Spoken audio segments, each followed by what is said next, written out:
and they all race each other to their mother's like 6 nickels, and they're way okay. 6 in them. Let's get going. We are broadcasting now. Well, let's kind of get going. Yeah, the people who are late will just have to show up late and may end up watching this instead. So this is just an overview of where you should go next from what you've learned this term and where you should take it and some homework for the summer. So this talk is the nutshell, half-hour to an hour version of Carlos Denson's CS419 open source development class, which he offers spring terms. You should totally take it. You are now qualified because of your DevOps Bootcamp involvement if he asks you what you know and what you would like to do. So there are several books which he recommends. They are linked here in the slides. And I would recommend these as well if you want to go into more detail on open source development. So first concern when getting involved in open source is, should I join somebody else's project or should I start my own? The real key to choosing the right project for you, and by extension to deciding whether it's appropriate to join or to start a project, is you need something that scratches an itch for you, is a term that people use. You need something where there's this problem that's really annoying you, and having a thing that takes away the annoyance is of greater value to you personally than the time and frustration that you'll invest in developing that tool. So you find some itch, something that you really wish was better, or you really think it would be cool if we had a piece of code that was open source for doing this thing. And then research it. See what projects are out there that do it. See whether there used to be a project and then it died out, or whether this has never been attempted, or what similar things are around. You may find a dead project, something where you look at the recent contributions that have been made to it, and you find that nobody has really done anything for a while. Maybe it's sitting there with a bunch of open pull requests, and no one's around to merge them. So at that point, you get to decide, do I want to fork this and start merging in people's changes and bring it back to life? Or do I want to just start from the beginning, learn from their design decision mistakes or community management mistakes, and do it my way? So since you're mostly pretty new to open source, I would very strongly recommend that you get involved with existing open source communities before you try to build your own community, just so that you can watch how things are done, observe which things work and which things don't, and learn from all of their examples. So when you start a project, or when you consider joining a project, one of the most important aspects that defines that project is what license it's distributed under. I know that the paperwork and the lawyery stuff is not a whole lot of fun, and it's not necessarily critical to getting your code to compile, but it's very important down the line because people who are assessing whether they want to use your project will look at how it's licensed, who holds the copyright, that kind of thing. So some of the major licenses out there, and with this note, I am not a lawyer. There will be a lawyer talking at Linux Users Group on Tuesday, this coming Tuesday, right across the hall there, who will be discussing copyright and licensing and intellectual property and all of these interesting topics. There's a link in the comments on these slides. opensource.org/licenses is pretty cool. It's a list of things that's available to you. Basically, to be an open source license, it has to make sure that the code can be freely used, modified, and shared by people. So all of these different names are licenses that do this in different ways. The MIT X11 license is extremely short. It's like 3 paragraphs. It's very permissive. It says you've got to attribute this code to its original author, and I'm not liable if it hurts anybody. No warranties express or implied, all that kind of stuff. It doesn't discuss who holds the copyright on the code, and it can be converted to an Apache 2 license without too much problem. The Apache license, nowadays the Apache 2 license, they tend to version their licenses like you might version releases of code as the legal climate changes, they learn more and they refine the wording of them. It is short, it's permissive, it goes into every file, and it patent rights from the contributors to the users, and the original author of the code, or whomever the person who typed the code was representing at the time, keeps the copyright over the code. It can coexist pretty well in the same code base with GPL3 under certain conditions. The BSD license, Berkeley Standard Distribution, is one of the very old ones. It just demands attribution. The original author keeps copyright. It says no liability. It's different from the X11 that X11 doesn't discuss who holds the copyright. And then there are 3 flavors of GPL. People either love or hate the GPLs. Just regular old GNU general public license itself is a viral copyleft license. This viral thing, it was first described that way by Microsoft executives. It means that if you use any code from a GPL project, your project's GPL'd now too. So this is very, very scary to people who want to have a proprietary code base and yet take some advantage of open source or give back a little bit. If you link to a GPL library, you're GPL now. If you use a single line of GPL code, welcome to GPL. The LGPL, lesser general public license, fixes the library linking issue. It says you can link to this code without it infecting your entire code base. If you use code directly out of here, then it's still a little bit viral, but it solves that major linking problem. And then cloud services come along, platform as a service type of thing, where you're never actually distributing code per se, yet you're providing a service and making it available. And this was kind of a loophole in the GPL because GPL only discusses code distribution. So the AGPL, the Affero GPL, says that the source should be distributed and made open even when the software itself is not distributed, and it relates to content that's hosted in a given platform, for instance. So one example here is that the Pelican static site generator is AGPL, and so this does legally questionable things to the content that you publish using Pelican. So this makes some people rather uncomfortable. Another one to mention is Creative Commons. Creative Commons for basically all of your non-code content. It's for art, for writing, for music, and there are various flavors of Creative Commons licenses that say whether or not you have to give attribution, whether or not you have to share alike, whether or not you're allowed to use it for commercial purposes. So that choosealicense.com site makes it very friendly, very easy. The really important part is that if you're working on somebody else's project and you're considering linking or bringing in code from some other project, make sure you know what license that second project is and to make sure it's compatible with the license of the first project. So once you've got a license for either your own project or for somebody else's and you know where it stands and where your contributions will stand, how do you actually figure out whether a community is a good place to be? There's everything from really good, really inclusive, nice, amazing mentoring communities out there to people who are just kind of jerks if you don't know as much as they do. And a few of my tricks for sorting this out, pay attention to how welcoming they seem. Pay attention to how they present themselves on their website. Do they have a good frequently asked questions guide? How do they respond in issues that people have filed against them? And where do they seem to do most of their communication? Like if it's a project where all of the maintainers live in the same city and they always go out to lunch and they make all their design decisions at lunch and you don't live there, it's going to be a lot harder to get involved on the core team than if they do it on a mailing list where you can get access. Are their mailing lists open or closed? Do they prefer to talk on lists or on IRC or on a voice or video conference or something else? How good is their documentation? And more importantly than just how good their documentation is, how good do they want it to be?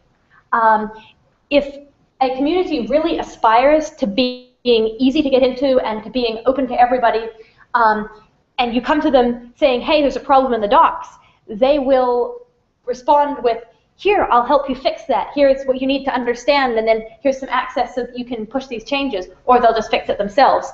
Versus a community that cares much more about their code and doesn't really want to invite newbies in nearly as much, might just say, oh, well, you're supposed to already know that, and just brush you off that way. So this also tells you their attitude toward and toward non-technical contributors will tell you how much you'll be valued and respected as you're new and as you're kind of leveling up around there. The other thing to worry about is this one of the projects that changes really super fast, or one of those ones that goes quite slowly? You can get a good feel for this by how many open tickets or how many open pull requests they have, how old these tickets or pull requests are, the general time between responses on a mailing list. You're looking for something where you can get a whole lot done over the summer and really get into it and do something pretty intense with a large final project at the end, or final product, then you want something that's moving a bit faster. You don't want to just like submit your first pull request and then have to wait 6 months before someone looks at it. But by the same token, you might not want a project that's going too fast if you want to keep going with it through the school year, because let's say you make your changes and then 2 weeks later they won't merge anymore because somebody else's changes got merged in. So, let's see, mouse pointer. There we go. So this brings us to getting involved. Step 0, I know you know this from the internet, is lurk more. Get into their channels of communication and wait a while to see what communication styles are well received and what communication styles are poorly received. Get onto their mailing lists, into their IRC channels, read their wikis, possibly get into the wiki and start fixing typos and spelling errors and things, and get into their issue trackers to see how their bug fix workflow goes. So your whatever nickname you go by should be consistent across all of the channels of communication for a single project. Ideally, it would be consistent across all of the projects that you're involved with as well, because it's your identity. It's like if you keep changing your nick from project to project, it's like always different mask when you go to each class. You're not going to notice who's there with you, and you're not going to like build that community. Remember that it is completely okay to make mistakes. Like, let's say you mispaste something into a channel, or you speak up with a question that you realize afterward was really something that you could have found in the docs, or what have you. It's not the people who make one mistake who generally get in trouble. It's the people who repeat the same mistake. Now, there is one caveat to this. Older, more expert people who've been working on the same project for, let's say, a decade have heard all of the newbie questions before, and they kind of tend to get grouchy sometimes because all of the different newbies start blurring together in their minds. You're not, you as an individual, the new contributor, you're, oh no, another new contributor didn't see that in the FAQ. And this is one of the two major sources of flaming. The other one is when somebody really had higher expectations of a person who usually gives very high quality contributions and is very upset because a contribution suddenly didn't meet their standards. But when people are jerks to newbies, if you're convinced that this is a project that you want to get involved with, and somebody's mean to you for asking a question, let's say it was answered somewhere else, or they think it should have been obvious, or whatever, the comeback to that is, well, I looked here for it because that seems like the place it should have been. May I add this information there so you don't have to deal with people making this mistake again? And if the community is like, yay, you're awesome, thank you for helping document, and loves you for it, they're probably people who will share good priorities about valuing their contributors and so forth. If they say, no, go away, we don't need you, then keep that in mind about their culture as you continue. Some more concrete ways. Yeah? Question? Comment? FileZilla. I love FileZilla. Oh, yeah. I was just like, give me lots of open source logos. And I found a picture that someone else had compiled of logos of projects. So there's this awesome site called OpenHatch. Yeah? Is Reddit actually? Reddit uses a bunch of open source technology. Yes, it is open source. Oh, Yep. neat. So there is this, so yes, in case that didn't get picked up on the video feed, Reddit is in fact open source. So OpenHatch is a site that scrapes a bunch of projects' bug trackers and finds the bugs that are marked as easy, or marked as low-hanging fruit, or marked as beginner, or marked as documentation, and so forth, which documentation is not always easy, but proofreading and fixing how well a piece of documentation that's already written communicates is something that newbies are very good for, because you don't know already what it's supposed to say. And they just have this database, and you can search by language, you can search by which project the bugs are on. It's a great place to look around if you don't already know what you want to get involved with. Find easy bugs in whatever project you're looking at. Look at the pieces of code that you use every day. Look at the things that you're really interested in or that relate to what you want to do. You could say, I just really want to get better at Python, so look around for projects that are in Python. Search by what problem the project solves if it's a problem that you have too.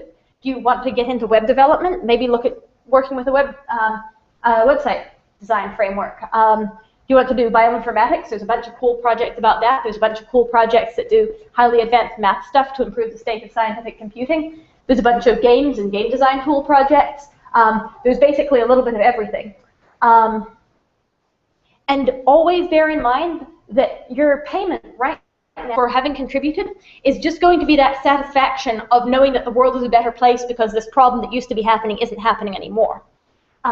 So pick a project that will satisfy you like that for if you want to have a good long-term relationship of contributing to that project. So the other thing, it's kind of late in the year for this, but it's still relevant, is if you can find projects that submitted to Google Summer of Code, either didn't get an intern or didn't get as many interns as they wanted to, or even that did get accepted. These are the projects who are really going out there and looking for new contributors that they want to have as long-term contributors in their projects, and they really want to mentor people, and they really want to help out people who are coming in. So if a project has a Google Summer of Code or GSOC IRC channel or mailing list or has a little bit about it on their site or has done it in the past, that's a really good sign. And it'll also, depending on how they documented that, help you find, could somebody grab the door, please? Thank you. It'll help you find which individuals in that community you should reach out to. The people who volunteered as Summer of Code mentors on specific projects are not only experts in the area that that proposed project is, but they're people who want to go out of their way to help and to mentor. So your first steps, once you've picked the project, you know where you're going, look a while, make sure you have some idea of where you are, and then do something simple that just shows that you know their workflow.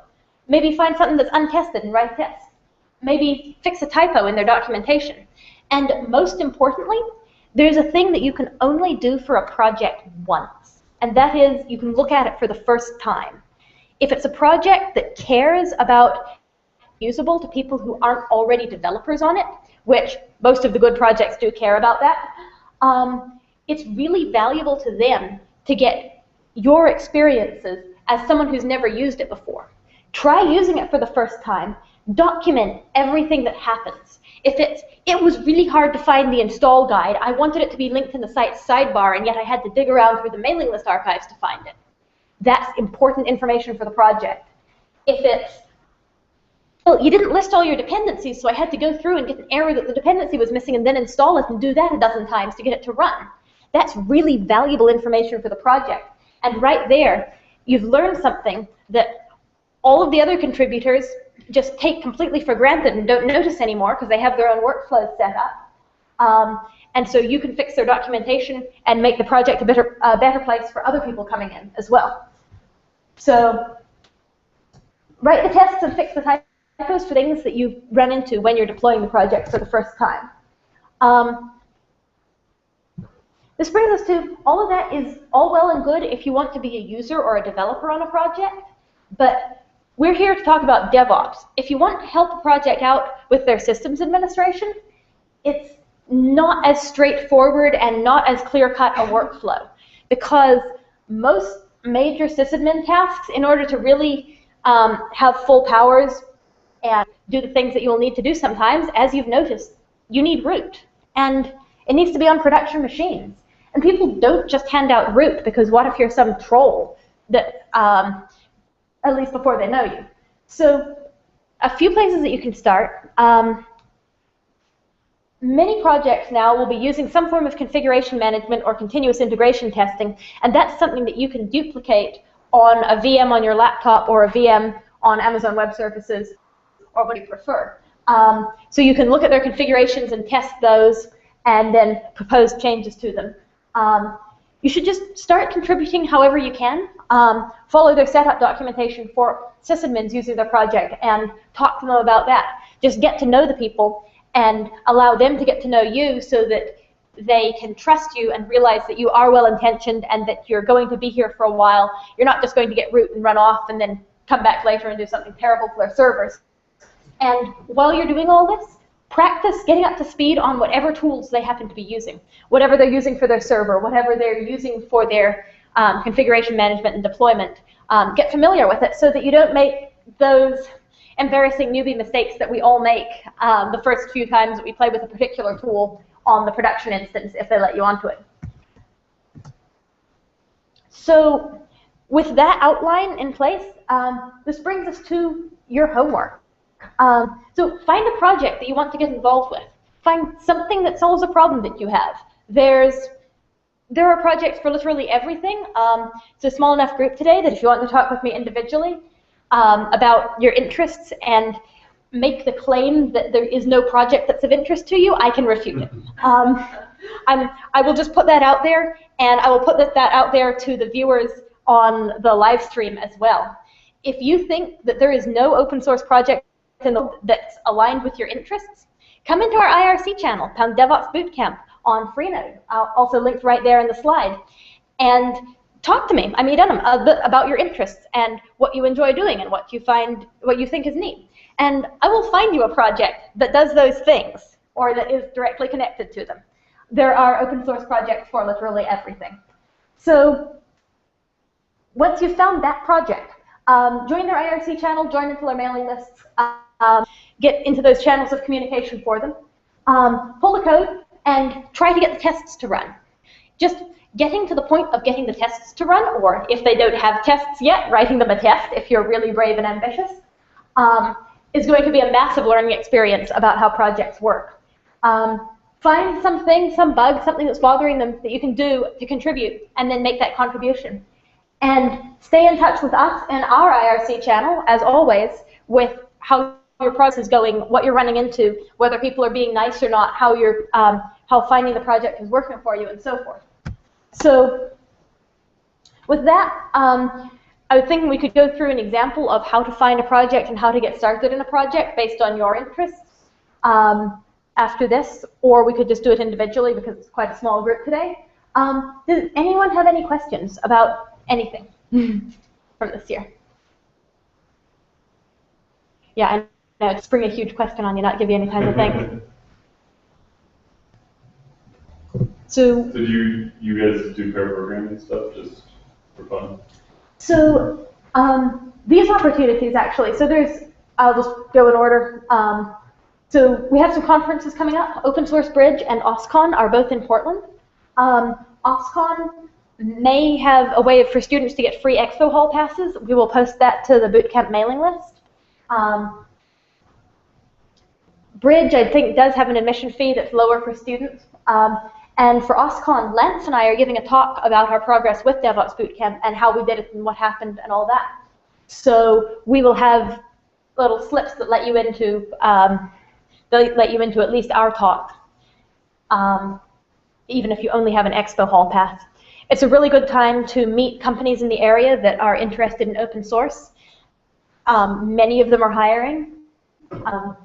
All of them hand out things with their logos on it, from like t-shirts, frisbees, headphones, what have you. So the conferences are cool, you should come to them. There's not going to be a Beaver Bar camp in the fall, but there's talk of Portland State having some form of bar camp in the fall, so keep an eye out on the Linux users group mailing list for that as well. So if you're going to be in Corvallis over the summer,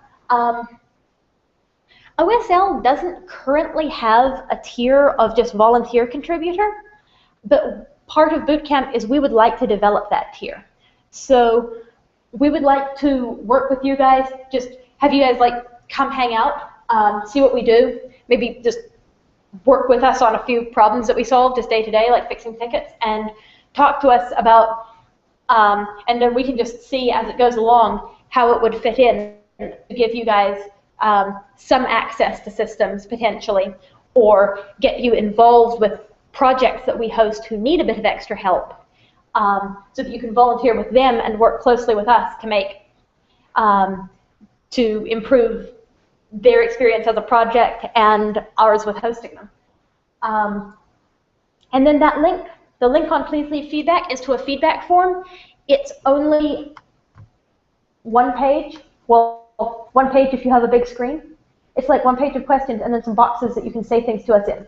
Please fill this out. We need you guys' feedback, both people here in the room and everybody watching the YouTube video afterwards, who's been involved with Bootcamp, for how this went, what we can change to make it better, whether you'd recommend it to your friends, and just generally, how can we meet you guys' needs in bringing you into the open source community. So, with that, would you guys like to walk through the process of finding an open source project to get involved with, or would you like to just individually discuss it? Sure. I mean, we can. Okay. So let's have a hypothetical contributor. What does this hypothetical contributor want to do with their life? What do they think is cool? You can use an example. That makes everything easier. I don't know. I just wanted to. I use Python every day at work, and none of my coworkers do. And all my coworkers have been programmers for much longer than I have. So I feel like I want to learn how to properly do Python better than I am. And I've been doing some Python web development, data processing, like GIS data. Okay. So, what tools have you been using for web frameworks for GIS tools? Pyramid for the Python web framework. SQL Alchemy for the ORM. And so yeah. So even the URL pylons, you can't get a link to this. Oh, you gotta make it with it, yeah. It's the same thing. It used to be pylons. Well, the pylons project is a greater array of open source tools that work together. Yeah. And Pyramid is the web framework. Well, Pyramid's like our Yeah. So one thing to look at is getting more familiar with Pyramid itself. And to do that, it's one of the bigger projects, so jumping into contributing will require a bit more ramp up, but if you're already familiar with the workflow, that will help you out. So, project. So, one thing when you're working with the framework is the documentation for contributing and the documentation for being a user are not always completely separate. Let's see. Quick tutorials, installing. So one thing that came to mind when you were talking earlier was there's this content management system. Well, about a year ago, my company was looking to just use some sort of CMS for our website, and I was kind of bummed that pretty much all the popular ones are built on PHP. But there's one actually called Cody's, K-O-T-T-I, that's built on Pyramid. It actually looks, in terms of Python CMSs, seems to be kind of there, but not nearly as complex. Okay, so it's another Pylons project. Yeah. So here you can tell it's less finished and less maybe strictly user focused, because it's really easy to find development here on their page. Well, to be fair, there's other community in the other one. Oh, really? Okay, so I was in the wrong place. Go back to the Pyramid page. Yes. So community, how to participate. Oh, okay. So That's cool. they're right on the front. They'll give you their GitHub, their mailing list, and their IRC channel. So they'll walk you through how to create GitHub accounts, how to verify bugs. This is looking promising so far in that they don't just assume they know how to do the workflow.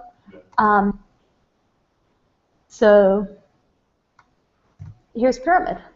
I bet you they have quite a few open issues. Yeah.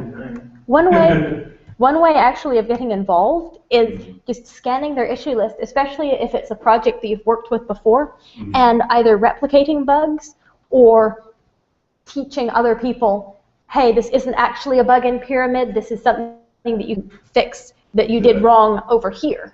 Yeah, Chaos?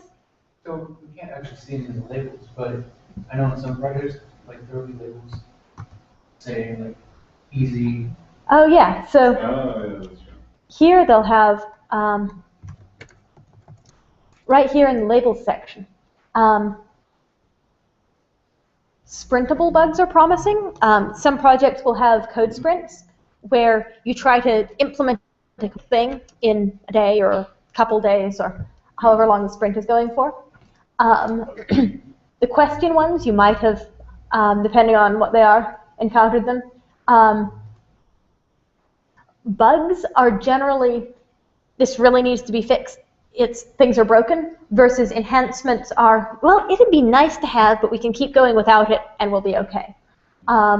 Documentation bugs, if you've used the project before, you have a pretty good chance at being able to test and replicate and discover the correct behavior and then document that. Looks like they're currently overhauling their docs as well. There's probably a roadmap for that somewhere on their wiki, so you'd want to read that before going into it. And in general, make sure that you're not taking a bug or reproducing effort, that you're not taking something that someone else is already working on. So let's see if there's a simple bug. So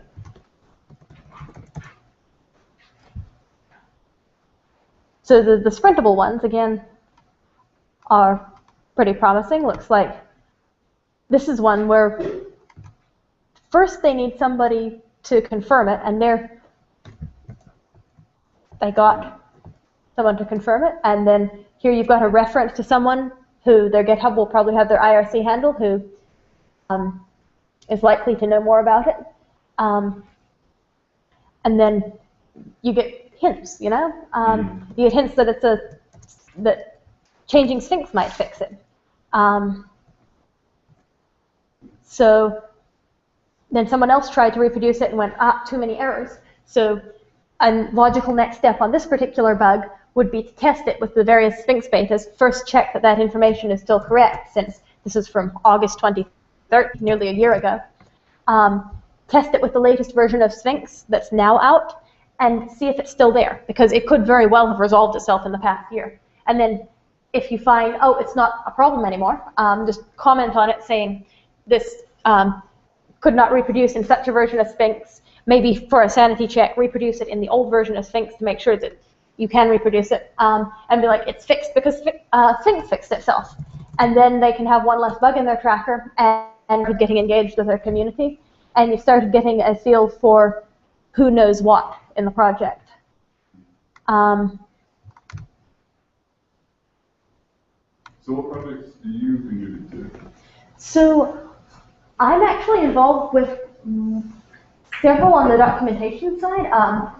I'm kind of the main person on the bootcamp doc stuff. I've gotten several pull requests into the ops school stuff.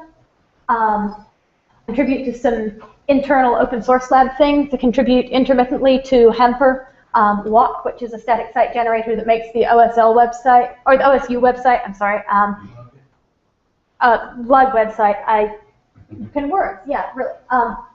The log website, Walk, static site generator, fun thing that McMahon wrote, and then decided he didn't want to maintain anymore and was like, here, be a maintainer. I do occasionally some Bravo and Baskerville stuff. Those are both Minecraft servers. And let's see, what do I contribute to? I'm going to stop myself real quick.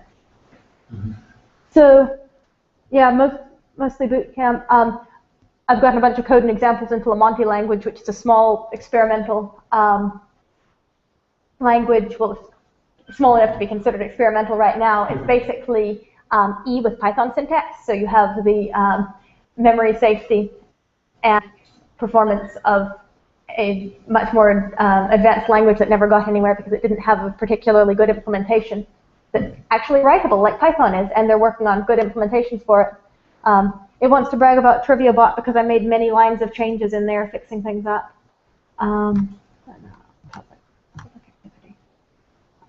That's actually not going to tell you what repos I get code into.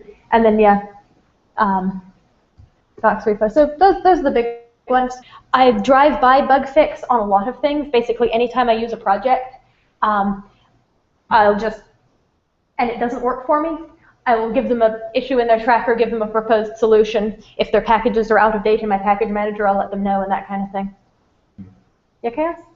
I was going to say there's an example of a really large project that's kind of interesting.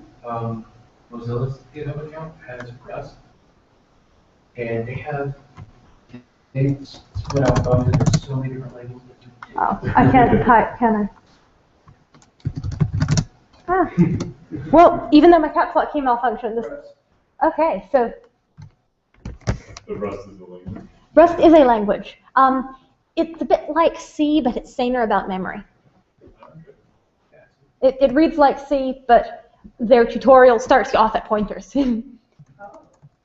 Yeah, it's actually pretty cool stuff. I've been looking into it for a possible thing that I've been thinking about writing. So, oh, they have issues. An interesting project. Very top. What is an interesting project? An interesting project. Well, they have so many labels available to them that they want the ones that are prefaced with A to show up at the top of the list. Wow.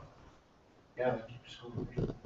Yep. And so they have a bunch of interesting projects. A lot of them will have no comments or only a few comments. A lot of them won't have been touched in a very long time. So once you've dug through the tracker and found something that's of interest to you, just take a look, get onto IRC, ask specific questions. As we talked about way at the beginning, it really helps to say, hey, I looked in such and such a place for this information, couldn't find it, where should I be looking? Instead of just, solve all my problems for me, I don't want to do any work. It's an easy thing. Yep. What? Yeah, they split out like, they're like, these are easy, go ahead and take it. I think the letters mean something other than it works. They do. So like tags have tags. Because GitHub didn't have meta tagging. So, Click on the first one. oh yeah, Rosetta Code's a neat thing. It's a database of code samples in all kinds of different languages. And if you want to just write example code in some obscure language, a lot, go into Rosetta Code and just start porting problem solutions. So, give that a minute to load. So again, this is kind of an old bug, almost 6 months old kind of thing. So it'll tend to pick up a long conversation.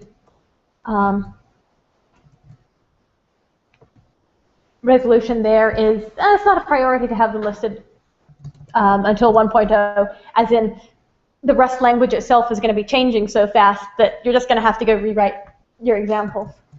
But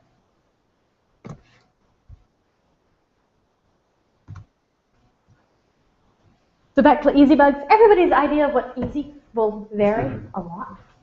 And as you get into a channel and start talking to people about what you're working on and start working through problems, they may point you in the direction of other bugs that need to be fixed as well.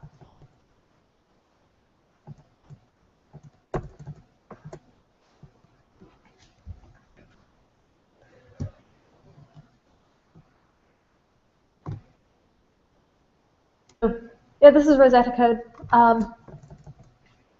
That's cool. You can see what's not implemented. Yep. And if you go to some page, it'll describe a task, and then it will list all of the different languages they have implementations of that task in. If you ever wonder what a language looks like, good place to look.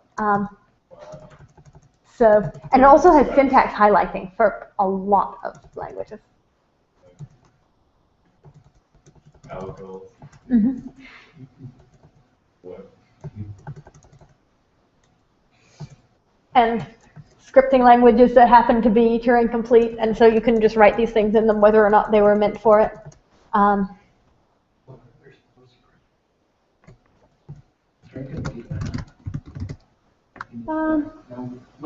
When you type print line, you really get it. Postscript. What do we have in here? Postscript.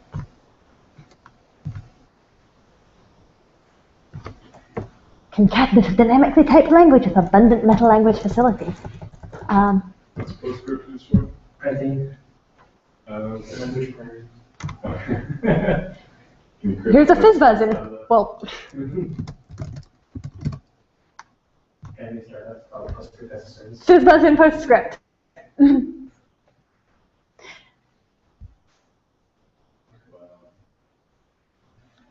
Yep. Between PDF and DAC is 3 letters.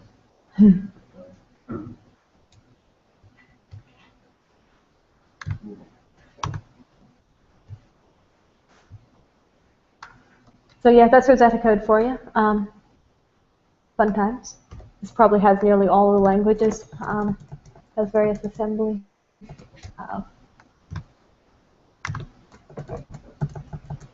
Oh, they actually commented it. That's a language. What? Is that the, Yep. It's named that for a reason.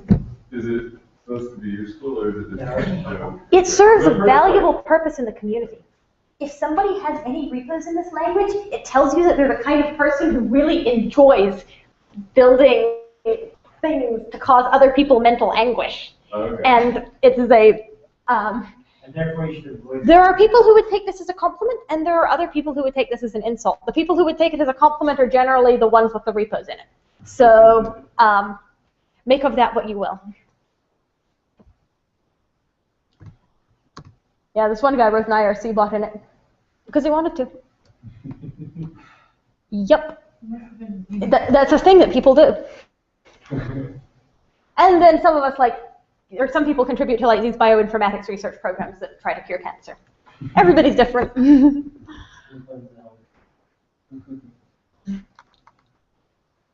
I won't judge him. I'm sure you guys can do that just fine on your own. So yeah, once you get started trying to fix a bug and you inevitably run into problems, ask them in their IRC channel, ask them on their mailing lists, dig around in the issue tracker's history for similar errors that other people might have commented about having.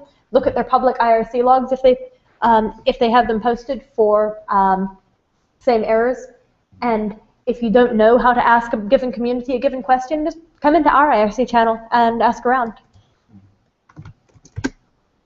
One thing that would be really great is to have you guys participate more in the Bootcamp IRC channel. Right now, it's kind of mostly administrative stuff, but as we disband mostly for the summer, we'll have a get-together or two, maybe once a month over the summer at some point, just to catch up and see how you guys are doing. Keep on. I forgot my password for Spectral Sons. Oh, shoot him an email. It should have, or you can pop open the web IRC client, or chat.freenode.net maybe.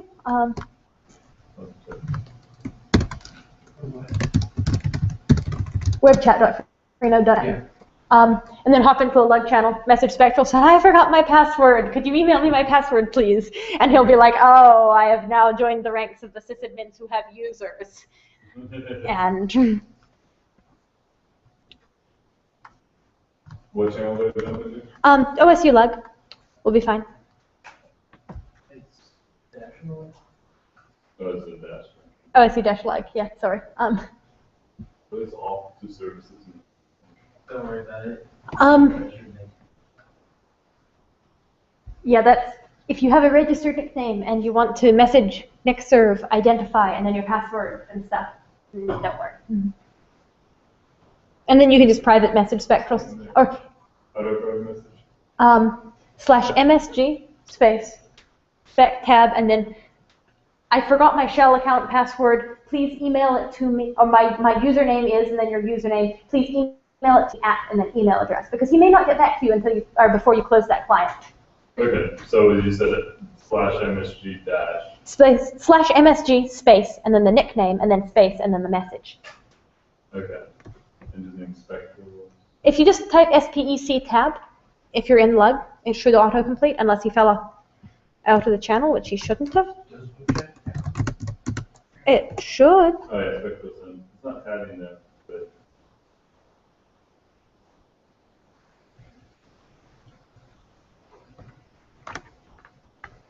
I don't think the web client tabs this one. File buggers over it.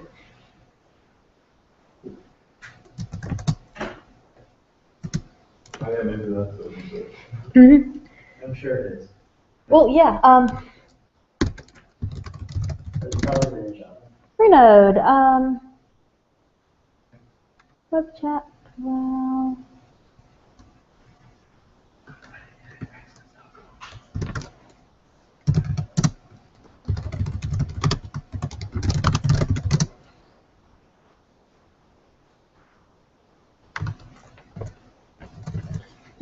Probably.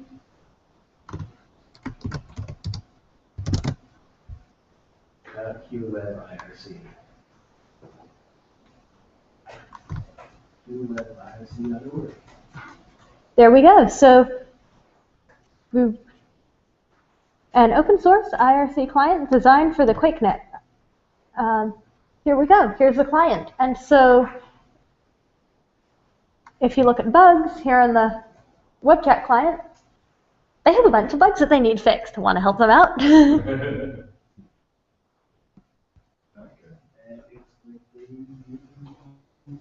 Bitbucket. Yep.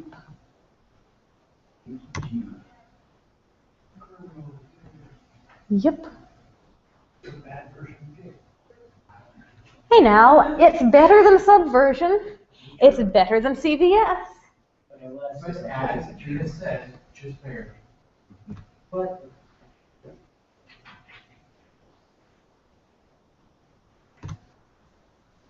Oh hey, it looks like it's in Pun. That's pretty cool. So you can hack on the Freenode web chat if you want.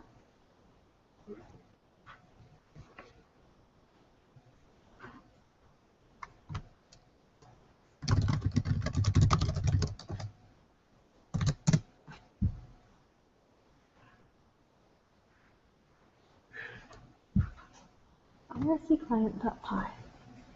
Oh, and they're using Twisted. Good. Generally, if a Python project is using Twisted for their networking, they are more likely to know what they're doing than if they're trying to roll their own networking, yet Twisted is available.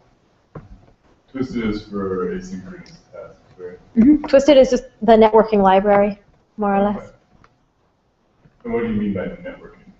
I mean, Like, let's say I have a script that needs to do something with talking to a server in any way, shape, or form. okay, that's not it. Okay. This means I'm going to need it to act asynchronously. This means I'm going to throw a request at the server, and then at some point in the future, I might or might not get a response back because of the internet. So Twisted, at the core of it, has a reactor that can do that request or whatever. It has this mechanism called deferreds, which are, well, it'll get back to me eventually. I can keep going rather than walking. And it is a large, mature project with lots of bugs if you want to fix bugs in a networking library. And it can look pretty scary from the outside, but it really just solves all of the problems that you would run into if you tried to roll your own networking in Python.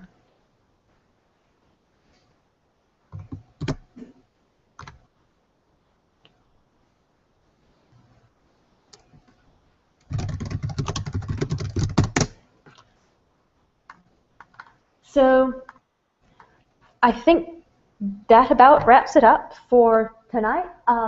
Again, my challenge stands. If you're interested in anything, there exists an open source project that is at least somewhat aligned with your interests, and I can help you find it. Anticipating troll requests incoming, but such is life. So yeah. There are a lot of projects related to that. We can discuss them offline. So yes, thank you all for your participation. Please fill out the feedback link so that we can improve next year. Bootcamp will be back next year. It'll cover more or less the same curriculum, but revised and updated and made more beautiful. So if you want to come back, help us teach, help guide the newbies, you will learn a lot by trying to teach it. If you just want to recommend it to your friends, that's cool too. So thank you.